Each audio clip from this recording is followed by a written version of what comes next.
سیدنا عبد القادر جیلانی رحمت اللہ علیہ تاجر تھے، بیپاری تھے، بزنس مین تھے اور ہول سیلر تھے، کپڑوں کے بیپاری تھے۔ کسی نے آ کر بتایا کہ آپ کی سیپ اور آپ کی بوٹ ڈوب گئی، سارا مال پانی میں چلا گیا۔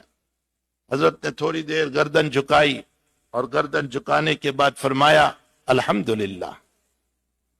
2 دن کے بعد اطلاع ملی کہ حضرت وہ آپ کی بوٹ نہیں تھی، آپ کی سیپ نہیں، وہ کسی اور کی تھی، آپ کی سیپ صحیح سلامت آئی۔ گردن جھکائی، فرمایا الحمدللہ۔ پوچھا حضرت ڈوبنے پر بھی الحمدللہ، بچنے پر بھی الحمدللہ، بات سمجھ میں نہیں آئی۔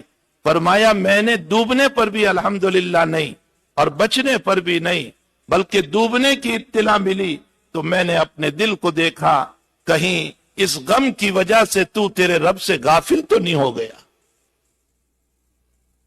کہیں اس ڈوبنے کے غم کی وجہ سے تو اللہ سے غافل تو نہیں ہو گیا۔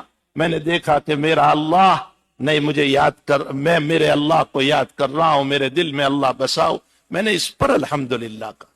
اور جب اطلاع ملی کہ بچ گئی ہے، پھر میں نے اپنے دل کو دیکھا کہ خوشی میں اللہ کو بھول تو نہیں گیا، تو میرے دل نے اندر سے کہا میں اللہ کو یاد کر رہا ہوں، میں نے اس پر الحمدللہ کہا ہے، نہ ڈوبنے پر کہا اور نہ بچنے پر کہا۔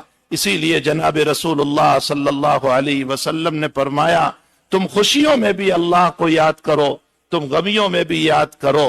اگر تم غمیوں میں یاد کرتے ہو اور خوشیوں میں یاد نہیں کرتے تو اللہ کا نبی کہہ رہا ہے میرے اللہ کو تمہاری پرواہ نہیں ہے۔ تم اپنی غمیوں میں بھی اللہ کو یاد کرو، تم خوشیوں میں بھی اللہ کو یاد کرو۔